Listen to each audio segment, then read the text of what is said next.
Welcome to Dhanalakshmi channel అండి. ఈరోజు మీకు సాంప్రదాయమైనటువంటి ఒక కర్రీ చూపిస్తానండి. కూర వడియాల పులుసు అండి. దానికి కావాల్సిన ఒక 3 ఉల్లిగడ్డలు 3 పచ్చిమిర్చి తీసుకొని ఇలా సన్నగా తరిగి పెట్టుకోవాలండి. ఇంతకుముందు ఇప్పుడు వడియాల పులుసు అంటే ఎక్కువ మంది తెలియకుండా పోయింది, కానీ ఇంతకుముందు పెళ్ళి అంటే పెళ్ళికి వడియాలు పెట్టేదండి ఖచ్చితంగా. ఆ వడియాలని సంవత్సరం పొడుగుతా జాగ్రత్త చేసుకునే వాళ్ళండి. పెళ్ళప్పుడు ఖచ్చితంగా పెళ్ళిలో వడియాల పులుసు ఉత్తపప్పు నెయ్యి వేసి కమ్మగా వడ్డించే వాళ్ళండి. ఇప్పుడు అది మీకు చూపించబోతున్నాను. పొయ్యి మీద గిన్నె పెట్టేసుకొని ఒక 2 గుప్పిళ్ళు వడియాలండి. ఆల్రెడీ నేను మా అమ్మాయి పెళ్ళికి వడియాలు పెట్టానండి.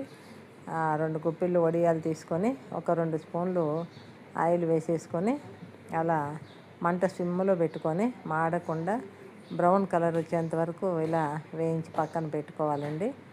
ఇప్పుడు మళ్ళీ అందులో కూరకు సరిపడ ఒక 3-4 స్పూన్లు ఆయిల్ వేసేసుకొని దాంట్లో తాలింపు గింజలన్నీ శనగపప్పు ఆవాలు జీలకర్ర అన్నీ వేసుకొని అవి మగ్గిన తర్వాత ఇప్పుడు మనం తరిగి పెట్టుకున్న పచ్చిమిర్చి కరివేపాకు ఉల్లిగడ్డలు వేసుకోవాలండి. చూడండి, వడియాలు అలా నేను స్టోర్ చేసి ఫ్రిడ్జ్లో పెట్టుకుంటానండి. ఎప్పుడు ఏ కూరగాయలు లేవు అనుకున్నప్పుడు లేదా పులుసు కూర తినాలనిపించినప్పుడు నేను వడియాల పులుసు ఉత్తపప్పు వండుకుంటానండి.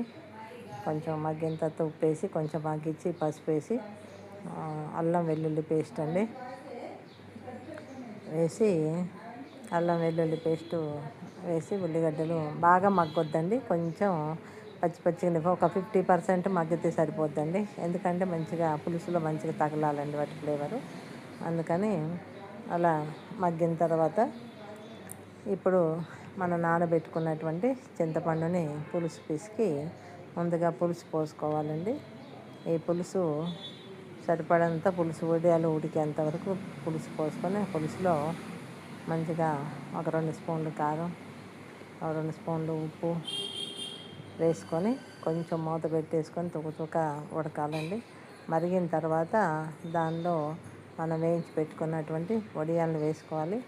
కొంచెం టేస్ట్ కొరకు కొంచెం 1/2 స్పూను మెంతిపొడి అండి, 1 స్పూను గరం మసాలా పౌడరు వేసుకొని అలా మంచిగా దాన్ని మూత పెట్టుకుంటూ తీసుకుంటూ చిక్కగా అలా కొత్తగా అయ్యేంత వరకు ఉడికించుకోవాలండి. చిక్కగా అయిన తర్వాత తీసి గిన్నెలో పోసేసుకొని దాని మీద తరిగిన కొత్తిమీర చల్లుకోవాలండి. వడియాల పులుసు రెడీ అయిపోయిందండి. ఇప్పుడు ఆల్రెడీ ఉత్తపప్పు కూడా వండి పక్కన పెట్టాను.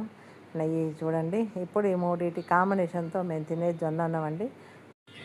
షుగర్ పేషెంట్లకి జొన్న అన్నం వడియాల పులుసు ఉత్తపప్పు అండి. చాలా హెల్దీ అండి, టేస్టీ ఫుడ్ అండి. మీరు కూడా ఎంజాయ్ చేయండి.